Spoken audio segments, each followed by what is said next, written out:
Aí, ó, mulherada. Minha máquina de lavar. Eu fui lavar um tapete muito pesado nela. Logo depois, na centrifugação, eu ouvi um barulho muito forte. E com muita pesquisa na internet, resolvi desmontar todinha pra me ver qual era o defeito. Apenas gastei R$10 com a chave que precisava para desmontar o batedor dela. Eu mesmo desmontei ela todinha e abri o tambor, tirei o batedor. O batedor muito sujo, por sinal. Tirei o tamborzão dela. Olha que sujeira. Olha que sujeira. Muita sujeira. Desmontei ela todinha. E o defeito era esse aqui. Deixa eu pegar pra vocês verem. O defeito é que quando ela... O tapete muito pesado abaixou na hora da centrifugação, essa quininha aqui, ó. Essa quininha aqui quebrou. E por ela ter quebrado, o barulho era muito forte. E eu fazendo uma pesquisa na internet, diz que isso pode acontecer, de parafusos quebrar, alguma parte da máquina quebrar. Aí, com o tempo, se eu tivesse deixado, essa parte aqui ia batendo na centrifugação, ia batendo junto e ia comendo essas outras partes, que depois o tambor não ia prestar, né? Aí eu lavei, já o tapete estava fazendo barulho, eu peguei e desliguei ela, fui lá e comprei a chave, pesquisei bastante na internet e desmontei ela todinha. O técnico cobra caro pra vir lavar isso aqui, porque é difícil, né?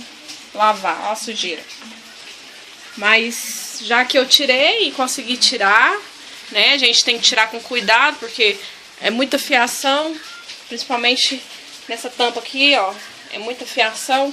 Tem que ter certeza que tá desligada na tomada, né? Guardar os parafusos tudo certinho, saber qual que tirou, qual que não tirou.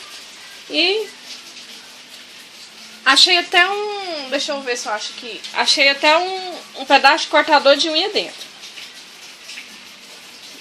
Porque ele é pesado, né? Sei que milagre não comeu minha máquina todinha. Mas aí eu tirei. Olha a sujeira. Pelas pesquisas que eu fiz na internet, diz que isso é amaciante. Mas que é sujeira mesmo, misturado com amaciante, com terra, tudo que vai se acumulando. Tem 3 anos que eu tenho essa máquina. Pelo tempo de uso, porque eu sou muito cuidadosa com ela, toda vez que eu lavo roupa, eu deixo ela aberta para secar, eu limpo ela todinha, até que tá limpa, pelas outras máquinas que eu vi na internet, né? A minha é a Consul Facilite 10 quilos e a entrada de água dela é aqui por baixo, ó. E esse negócio tava embaixo dessa entrada de água. Pois é, gente, eu mesma desmontei. Se fosse chamar, eu não poderia ter lavado roupa nela mais se eu não tivesse tirado esse pedaço, porque eu fiquei com medo de ser alguma coisa grave. O defeito dela era só isso. Agora é aproveitar para lavar, né, a máquina todinha. Eu não tenho a máquina de alta pressão, mas vou ter que lavar na mão mesmo. Eu tenho paciência para isso, melhor do que pagar caro para um técnico. Aí lavar, montar, revisar mais um pouco ali para ver se não tem nenhuma peça solta mais. Parafusar ela todinha de novo, fazer a montagem. E pronto, gente, é isso. Melhor do que pagar. Eu sou mulher, eu gosto muito de mexer com isso. Eu gosto de mexer com fiação, eu gosto de mexer com desmontar. Meu computador mesmo estragou. Eu tô achando que a fonte, eu vou terminar de lavar aqui e vou lá desmontar ele pra ver se é a fonte mesmo. Vou testar a fonte. Bom, gente, é isso. Espero que as mulheradas aí coloquem a mão na massa. Porque hoje em dia, pra você pagar técnico só pra vir dar uma olhadinha nesse pequeno detalhe, é muito caro. Tchau, gente.